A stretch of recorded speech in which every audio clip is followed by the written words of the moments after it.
तर शेतात जी मजा येते ना भाऊ ती वेगळीच आहे बरं का. तर राम मंडळी, आज आहे रविवार. रविवार म्हणजे तुमचा असेल भाऊ झोपायचा आणि आराम करायचा दिवस. तर आम्हाला आमच्या घरचे लाथा बुक्के मारून उठवते भाऊ. तर आज काय ना आमच्या शेतामध्ये कांदे भरायला चालू होते.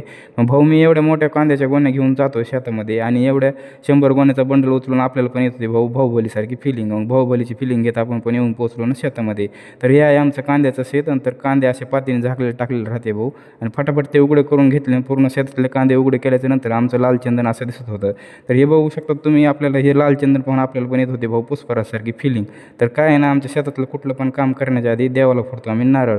आणि मग काय आहे ना नारळ असा फाटफाट सोलून घेतला आणि नारळ आपण असं हाताने सोलतो भाऊ, कारण आपण हे जिम बॉय.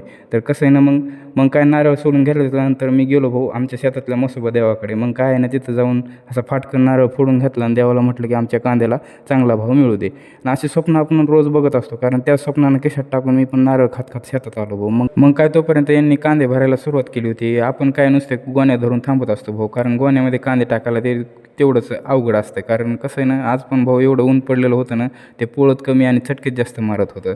मग काय आहे ना दिवसा अखेरपर्यंत आम्ही 50 गोण्या भरायच्या झाल्या होत्या. मग काय चला तुम्ही फटाफट फॉलो करून घ्या. भेटूया नेक्स्ट व्हिडिओमध्ये. तोपर्यंत राम राम सर्वांना.